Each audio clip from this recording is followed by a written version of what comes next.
Hello everybody, my name is Gabby. We are here with Ollie. We are wrapping up his third and final week of day train with us. And he has made a lot of progress over the past couple of weeks, so we're going to go through and show you a little bit of what he has been working on. Now, one of the things that he has been struggling with at home is getting in and out of the car. So we wanted to make sure we were working on this with him.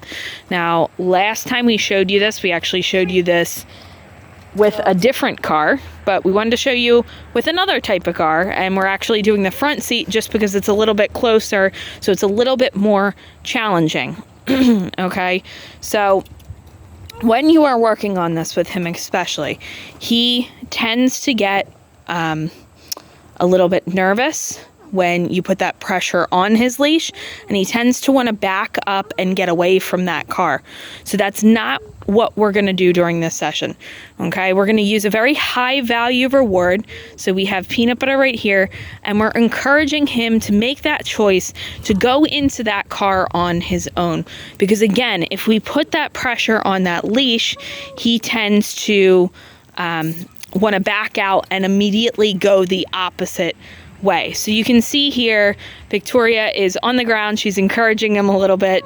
It is hot out here, and we did this a little bit before. Oh my goodness. But what Victoria is not doing is she's not putting pressure on that leash and trying to pull him and yank him into that car, because we know if we do that, again, he's going to go that opposite way. So we're getting low to the ground. We're kind of encouraging him. What you can also do when you're starting this out at home, I want to make sure that you're putting time aside to work on this when you don't have to go out and be somewhere immediately, so you can take that time to work on this. So perfect, good job. So she encouraged him to kind of get closer to that car. She got down on the ground and kind of is giving him that verbal praise. She's giving him that high value reward. You can see his tail's wagging. He's excited, and he's doing this on his own without any pressure, which is the most important thing. Okay. Good. So we're not going to force him. He's part of the way in there. Good boy. He did a great job. We're not going to pick him up. We're not going to put him in there. We want to take the time to work through this slowly. Okay. So if in the beginning you have to just bring a seat out and just be by your car and just encourage him and give him praise for being around your car, you might have to do that. Once he's doing well with that, what you can do is you can open that door.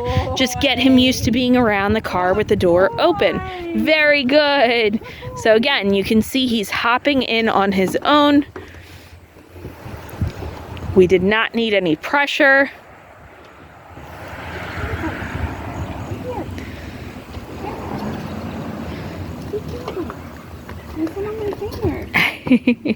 So now we're encouraging him to hop up onto that seat, which he also did on his own. No leash pressure. You can see that slack in that leash.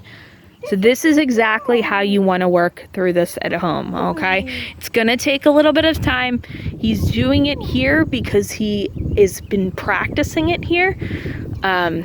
But we want to make sure that we are taking the time to work on this at home, practice this at home, so that he can get to the point where he's hopping in and out of the car like he is doing right here. Good boy. Very nice. So he's doing great with that. We're going to get him into the field, do a little bit of recall, because it is warm out. We don't want to be out here too long.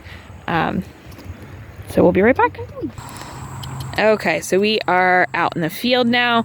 I actually just had a dog pass by, so we have a little bit of a distraction out there. We actually had two dogs pass by, so a little bit more challenging when we are working on recall in a high distracting environment like this. We are using a high value reward. Okay. So we have some peanut butter here. He's a little bit distracted.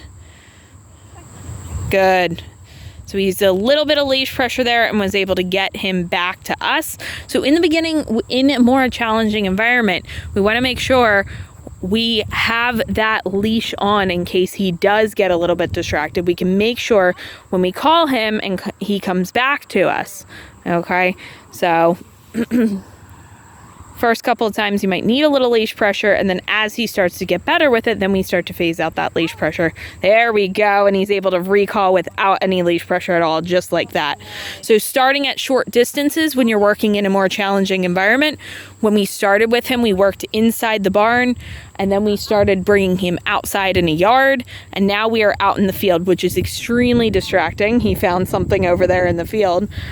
We have lots of animals out here. We have lots of dogs that work out here, so it is a lot more challenging. Good. But when you get him home, start off in low distraction, inside your house, on leash, calling him very short distance. Good boy, very nice. That was great. He was able to come back without any leash pressure at all, and that's exactly what we want to see.